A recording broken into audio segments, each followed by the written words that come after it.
ગુજરાતમાં વિપક્ષ તરીકે મજબૂતીથી લડતી આવતી પાર્ટી આમ આદમી પાર્ટી હવે ધીમે ધીમે કહેવાય છે કે કોંગ્રેસ અને ભાજપમાં ભંગાણ કરી રહી છે। કોંગ્રેસ અને ભાજપના જે કાર્યકર્તાઓ છે હવે આમ આદમી પાર્ટીમાં જોડાવાનું પસંદ કરી રહ્યા છે। એ પછી દ્વારકા જિલ્લો હોય કે જુનાગઢ હોય કે પછી અન્ય કેમ ન હોય, ધીમે ધીમે હવે કોંગ્રેસ અને ભાજપના કાર્યકર્તાઓ છે આમ આદમી પાર્ટીમાં જોડાવાનું નક્કી કરી રહ્યા છે અને ખૂબ મોટું ભંગાણ કોંગ્રેસ અને ભાજપને થઈ રહ્યું છે। આવી જ ઘટના હળવદમાં પણ થઈ છે। આજે તેના વિશે જ વાત કરવી છે। નમસ્કાર, BS9 TV ન્યૂઝમાં આપની સાથે હું ભગવતી વિશાવડિયા।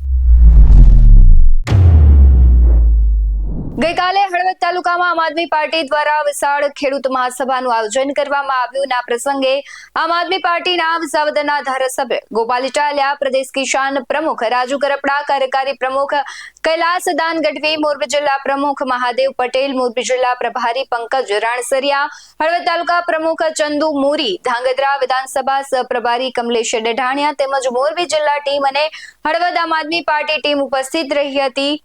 પરંતુ મહાસભામાં એક ઐતિહાસિક ફેરફાર જોવા મળ્યો। વર્ષો સુધી કોંગ્રેસ સાથે જોડાયેલા હળવદ તાલુકા પ્રમુખ ડોક્ટર KM રાણા, મોરબી જિલ્લા કોંગ્રેસના KD બાબરવા તેમજ ભાજપ અને કોંગ્રેસના અનેક અગ્રણીઓએ પોતાની જૂની પાર્ટી છોડીને આમ આદમી પાર્ટીનું ખેસ ધારણ કર્યું। આ પગલાથી સ્પષ્ટ સંદેશો ગયો છે કે ગુજરાતમાં બંને જૂની પાર્ટીઓમાં મોટા પાયે ભંગાણ ફાટી નીકળ્યું છે અને લોકો નવા વિકલ્પની શોધમાં છે। ગુજરાતની જનતા હવે ભાજપની ખેડૂતો વિરોધની જે નીતિ છે અને કોંગ્રેસની નિષ્ક્રિયતા સામે મજબૂત વિકલ્પ તરફ વળી રહ્યા છે। આમ આદમી પાર્ટીએ સાફ રાજકારણ, જન કલ્યાણ અને ખેડૂતોના હક માટે લડવા તે મેદાને ઉતરી છે। મહાસભામાં હળવદ તાલુકાના ખેડૂતોના પાણી, વીજળી, પાકના વળતર અને બજારની યોગ્ય કિંમત જેવા ગંભીર પ્રશ્નો પર ચર્ચા થઈ। ત્યારે ખેડૂતો સાથે અન્યાય સાથે રાજવ્યાપી જે લડત લડવાની પ્રતિજ્ઞા પણ લેવાઈ હતી। શું કહી રહ્યા છે ગોપાલ ઇટાલિયા સહિતના લોકો, તેના પર નજર કરીએ। આજે હળવદ ખાતે ખૂબ ઐતિહાસિક દિવસ છે। પવિત્ર શ્રાવણ માસ, એમાંય સોમવારનો દિવસ, એમાંય શરણેશ્વર મહાદેવના ચરણોમાં આ ભવ્ય ખેડૂત સભાનું આયોજન થયું અને એમાં પણ રાણા સાહેબ જેવા પીઠ અનુભવી લોકપ્રિય આગેવાન, બાવરિયા સાહેબ જેવા આગેવાનો અને અન્ય એમના 2000 કરતાં પણ વધુ સમર્થકો ખૂબ મોટી સંખ્યામાં આમ આદમી પાર્ટીમાં જોડાયા। એ આજે અમારા માટે બહુ ખુશીનો દિવસ છે અને હળવદ માટે ઐતિહાસિક દિવસ છે। મને યાદ છે કે હળવદમાં વર્ષો સુધી અમારા 2-5 કાર્યકર્તા મિત્રોએ એક ઝંડો પકડી અને કાર્ય ચાલુ રાખ્યું પાર્ટીનું, પણ આજે ખુશી એ વાતની છે પાર્ટી બહુ મોટી બની। પાર્ટીની અંદર અનુભવી નેતૃત્વ આવ્યું, પાર્ટીની અંદર લોકપ્રિય નેતૃત્વ આવ્યું, તો સ્વાભાવિક છે કે પાર્ટીની તાકાત અહીંયા વધશે, પાર્ટીની ઇમેજ વધશે, અહીંયા પાર્ટીની ક્રેડિબિલિટી વધશે। તો આજનો આ કાર્યક્રમ ખૂબ સરસ, સફળ, સુંદર રહ્યો। હળવદ તાલુકાના લગભગ તમામ ગામમાંથી આમ આદમી પાર્ટીના સમર્થકો, રાણા સાહેબના સમર્થકો, બાવળિયા સાહેબના સમર્થકો, બધા જ સમર્થકો, બાવરિયા સાહેબ, બાવરવા, ખૂબ મોટી સંખ્યામાં બધાએ આવ્યા અને માત્ર આવ્યા એમ નહીં, એમના ચહેરા જુઓ તો ઉત્સાહ અને હરખભર્યા ચહેરા સાથે બધા લોકો આજે અહીંયા જોડાયા।